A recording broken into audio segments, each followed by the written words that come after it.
नमस्कार दोस्तों, स्वागत है आप सभी का हमारे चैनल में। और हम जैव विविधता पढ़ रहे हैं पर्यावरण के सिलेबस में, जो आपके एसीएफ रेंजर में और साथ ही आपका जो सीजीपीएससी मेंस है उसमें भी इसका सिलेबस है। ठीक है, तो ये हम पढ़ेंगे, जिसमें आज हम पढ़ेंगे जैव विविधता का मापन। पिछले कुछ वीडियो में हमने पढ़ा कि जैव विविधता में कितने प्रकार के होते हैं।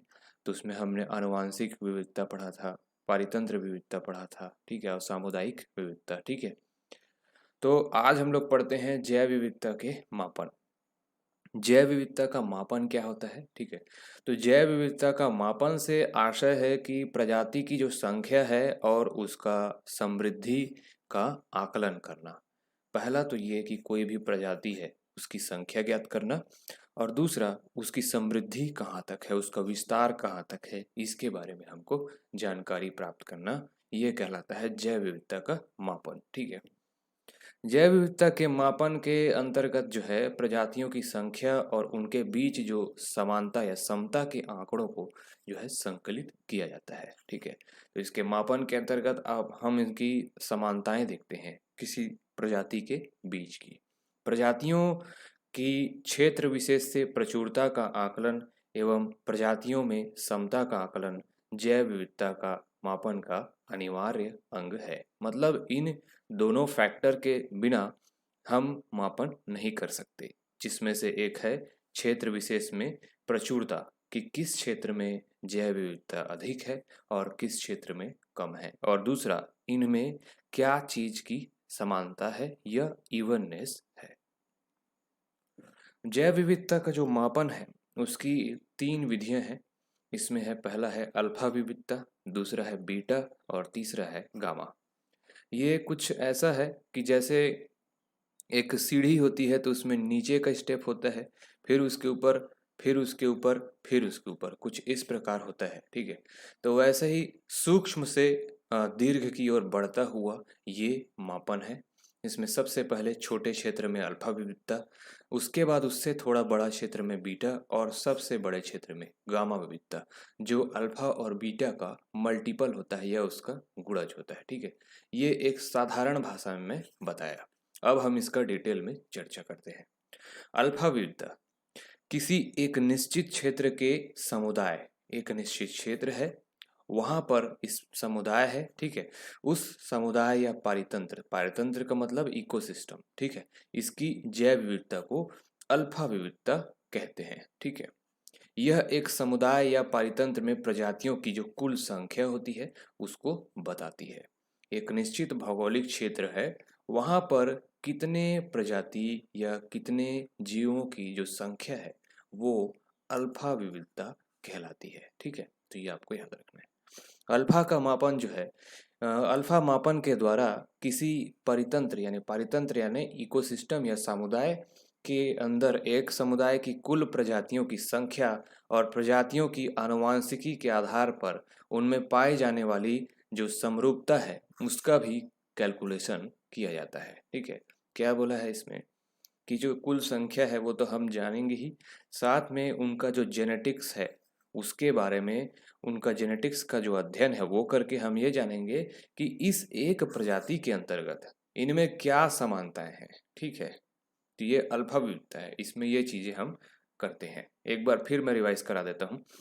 ये अल्फा विविधता किसी एक निश्चित क्षेत्र में होता है और वहाँ उस समुदाय या परितंत्र की जो कुल संख्या होती है उसका हम अध्ययन करते हैं, उसको ज्ञात करते हैं, साथ में उसके जेनेटिक्स के अध्ययन करके हम उनकी समानताओं का अध्ययन करते हैं। ये अल्फा है। इसके बाद आता है बीटा विविधता। ठीक है, बीटा विविधता जैव विविधता का वो मापन है जिसके अंतर्गत पर्यावरणीय प्रवणता, यहाँ पर प्रवणता का मतलब होता है ग्रेडियंट, ठीक है, इन्वायरमेंटल ग्रेडियंट। ठीक है, तो इसके साथ परिवर्तन, जब पृथ्वी हर जगह अलग अलग पृथ्वी में जलवायु है, तो एक जलवायु से जब हम दूसरे जलवायु में एंटर करते हैं तो उसमें क्या होता है, पर्यावरण में परिवर्तन होता है और जीवों का जो सिस्टम है रहने खाने का और उनकी प्रजातियों में वो परिवर्तन भी हो जाता है। तो इन्हीं के कारण जो है इनकी तुलना की जाती है। तो यही होता है बीटा विविधता, जब हम एक पारितंत्र से दूसरे पारितंत्र की ओर मूव ऑन करते हैं तो इनमें क्या होता है, जलवायु परिवर्तन हो जाता है और इससे इनके स्पीसीज में भी विभिन्नताएं पाई जाती है और इन्हीं विभिन्नताओं का तुलना हम बीटा विविधता के अंतर्गत करते हैं। इसके अंतर्गत समुदाय की विशिष्ट प्रजातियों की तुलना की जाती है और देखा जाता है कि किस समुदाय से प्रजातियों का कितना पलायन हुआ है।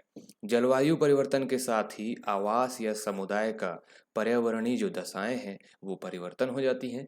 ये परिवर्तन प्रजातियां अनुकूल परिस्थितियां प्राप्त करने के लिए एक समुदाय से दूसरे समुदाय की ओर जाती हैं। ठीक है, तो क्या होता है, जब भी कभी जलवायु परिवर्तन होता है तो कुछ प्रजातियां जैसे कि पक्षी है या जैसे अभी टिड्डी दल का जो हमला हुआ था, तो वो उनके जो भौगोलिक क्षेत्र है जहाँ वो रहते हैं वहाँ जलवायु परिवर्तन हुआ और उसके कारण वो खाने या भोजन की तलाश में जो है यहाँ पर अटैक किया उन्होंने, भारत में जो उसका अटैक हुआ है। तो यही कारण है कि जब जलवायु परिवर्तन होता है तो एक समुदाय से दूसरे समुदाय की ओर जो प्रजातियां हैं वो जो है मूव करती हैं और यही इसका जो अध्ययन है इसका भी हम अध्ययन इसमें बीटा विविधता में करते हैं। आवासों या समुदाय की एक प्रवणता यानी कि एक ग्रेडियंट से जातियों के विस्थापित होने की दर बीटा विविधता कहलाती है। ठीक है, गामा विविधता देखते हैं सबसे लास्ट और मोस्ट इम्पॉर्टेंट। ठीक है, गामा विविधता एक भौगोलिक क्षेत्र या आवासों की प्रजातियों की प्रचुरता को बताती है। इसके अंतर्गत आवासों की विषमता या भिन्नता का पता चलता है। ठीक है, गामा विविधता अल्फा और बीटा विविधता के अवयवों का गुणनफल होता है। गामा विविधता को समुदायों के अवयवों एवं प्रजातियों की प्रचुरता के आधार पर इस प्रकार हम लोग व्यक्त कर सकते हैं। तो gamma is equal to S1 plus S2 is equal to minus C. ठीक है, तो यहाँ पर S1 और S2 क्या है और C क्या है। S1 है प्रथम समुदाय में प्रजातियों की कुल संख्या और S2 है दूसरे समुदाय में प्रजातियों की कुल जो संख्या है। ठीक है, उसके बाद C क्या है, इन दोनों में जो कॉमन प्रजातियां हैं वो। तो जब दो प्रजातियों के बीच में, ठीक है, यहाँ पर तुलना करते हैं, साथ में इन दोनों की जो संख्याएं हैं उनको ज्ञात करते हैं। अब इन दोनों में जो कॉमन प्रजातियां हैं उनको इससे माइनस कर देते हैं। ठीक है, तो हमारा गामा विविधता निकल जाता है। ठीक है, ये पूरा संपूर्ण अल्फा बीटा का ये एक प्रकार से मल्टीपल है, गुणनफल है। तो ये पूरे एक भौगोलिक क्षेत्र का इसमें बताया जाता है। ठीक है, अभी तक हम लोग पारितंत्र और समुदाय पढ़ रहे थे, लेकिन ये पूरे एक भौगोलिक क्षेत्र के अध्ययन को बताता है, गामा विविधता। अब हम लोग देखेंगे, और अच्छा ये जो फॉर्मूला है ये आपको याद रहना है। ठीक है, क्योंकि ये ऑब्जेक्टिव में आपसे इसको पूछ सकता है कि यह फॉर्मूला कौन सा सही है। इसके अलावा आपको दूसरे गलत फॉर्मूले देगा और साथ में आपको ये फॉर्मूला याद होना चाहिए, gamma is equal to S1 plus S2 minus C. साथ में इनका जो डेफिनेशन है कि कौन क्या है ये आपको याद होना चाहिए। जैव विविधता की प्रवणता क्या है, ग्रेडियंट ऑफ बायोडाइवर्सिटी। तो अक्षांशों में प्रायः जब उच्च अक्षांश से हम निम्न अक्षांश की ओर तथा पर्वतीय क्षेत्र में ऊपर से जब नीचे की ओर जब हम आते हैं तो प्रजातियों की जो संख्या है उसमें अंतर होता है। ठीक है, ये पृथ्वी है और इसके बीच में भूमध्य रेखा है। अब जब यहाँ से हम बढ़ते जाएंगे तो ये अक्षांश जो है ऊपर की ओर उच्च कहलाएगा। ठीक है, उच्च अक्षांश, और नीचे वाला निम्न कहलाएगा।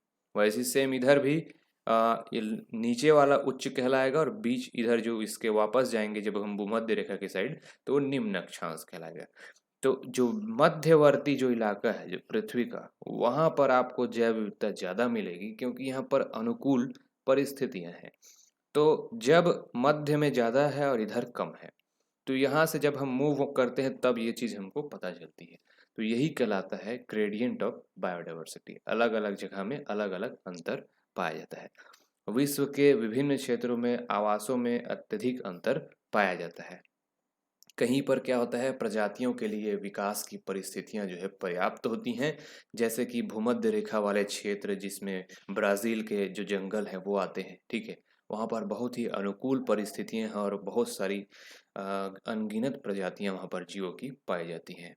तो कहीं पर बहुत कठिन परिस्थितियां हैं जैसे अंटार्कटिका, जहाँ पर बहुत कम समय के लिए सूर्य का प्रकाश वहाँ पर मिलता है, बाकी टाइम हमेशा वहाँ अंधेरा रहता है, ठीक है। तो यहाँ पर इस प्रकार से अलग अलग जगह में जो है अलग अलग परिस्थितियाँ पाई जाती हैं। तो प्रजातियों को जीवित रहने के लिए ऐसे जगहों में संघर्ष करना पड़ता है। उच्च अक्षांश से जब निम्न अक्षांश की ओर हम जाते हैं, ध्रुवों से भूमध्य रेखा की ओर हम जाते हैं, तो परिस्थितियाँ क्या होने लगती हैं, अनुकूल होने लगती हैं और जैव विविधता में वृद्धि होती है।